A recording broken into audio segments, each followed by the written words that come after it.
Good morning. Thank you. Thanks so much. Thank you. Well, good morning, Palm Harbor. Great to be back here. I just want to say, after listening to those essays, I was really impressed. And I know they got checks there, but I am publicly telling Florida's Commissioner of Education, Stacey Kamoutsas, who's doing a great job. We have additional funds. I know we give scholarships out. We're going to give more money to these kids for that because they deserve it. So we'll figure it out.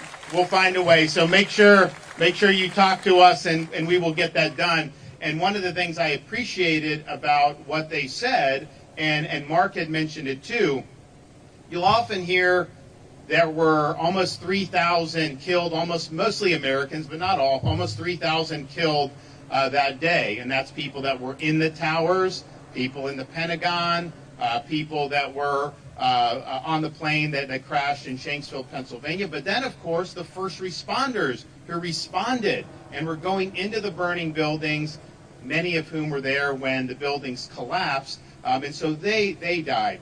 And it's obviously very important to recognize that. But you had a lot of people who were on the ground that day saving lives, who were on the rubble day after that, trying to recover, trying to see if anyone survived, just making sure we could account for everybody. And they did that, and they did that for quite a while, and that's taken a huge toll on them.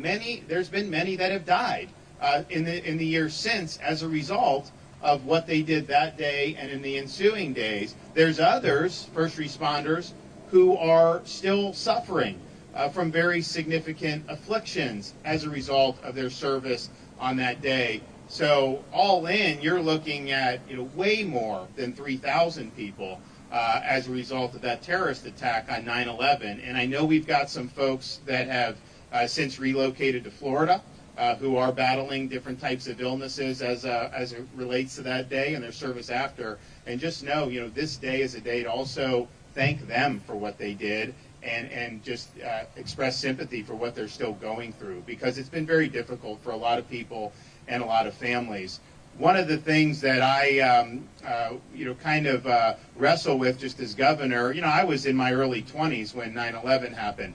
So that was probably the foremost experience in terms of our country in my lifetime. I remember as a kid when the Challenger exploded in 1986, especially in Florida. We would watch to see it go up, and it was a really significant tragedy. I kind of had a sense that some things were happening when the Berlin Wall fell and when the Soviet Union expired, but nothing rivaled what happened on 9/11. It changed the trajectory of my life. I mean, I probably would not have become a naval officer had that not happened, and I know it changed the trajectory of so many others' lives, but I think about my kids, kindergarten, second grade, third grade. They have no concept of anything with 9/11. You look at people that are in high school now, just left to their own device, not going to have much of a sense of that.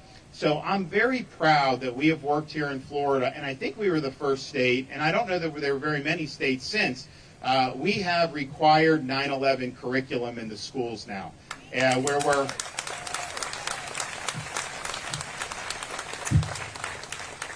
where we're teaching our kids, one, just about the fact that we were attacked by an enemy that day.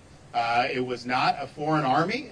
These were individuals who were motivated by an ideology that is foreign to this country's founding and foreign to our way of life, and that was part of the reason they wanted to attack the vibrancy of this country in the heart of the financial capital, in the heart of the military capital, in the Pentagon. That was their goal to do that day. It's important that kids understand that happened, that they were motivated, why they were motivated, and that the evil does exist in this world.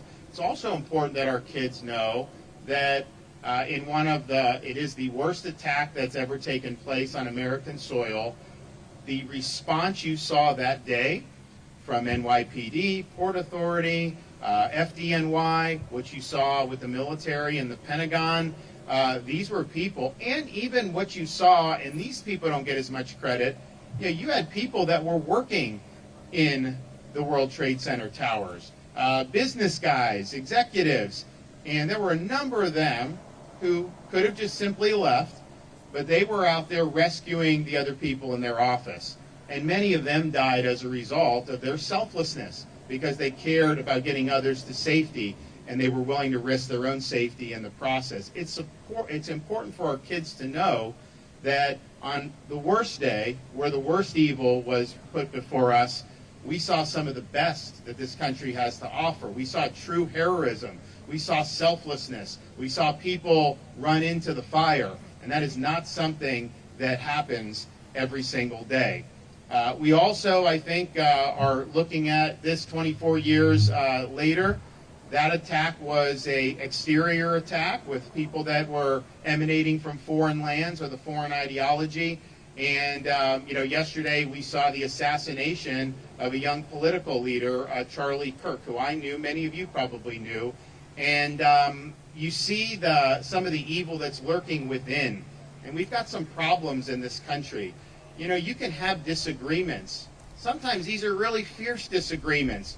But the viability of a republic really depends on our ability to fight those battles in the proper arena, leading into voting, leading into debate, all that, and then being able to move forward as one country. And what happened yesterday was somebody that was assassinated just because they were bringing different viewpoints to college campuses. It isn't easy to go onto college campuses and express views that Charlie have, or for me for that matter, that you go in. That's usually pretty hostile terrain. But he always did it in good faith. He always wanted to have a free exchange of ideas. And the response to that, if you don't like it, is not to shout or scream someone down. It's not to create unrest so that the mob makes the event not happen. And it is certainly not that you kill somebody in order to silence them. So let's not...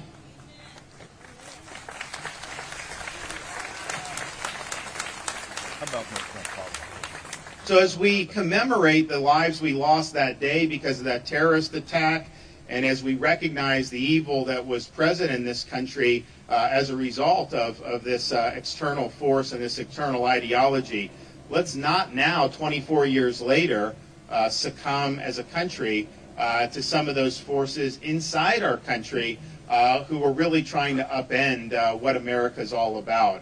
I'm really thankful to have gotten to know a lot of folks who were in service on 9/11. Other than the New York City, greater New York City area, there's more veterans of 9/11 in Florida than anywhere else by a country mile. And that's part of the reason we were able to do the curriculum, because you had so many folks who were able to participate and provide input so that we're able to do that. So here we are 24 years later. As a dad, my wife and I, we want to make sure our kids understand what happened that day and the significance.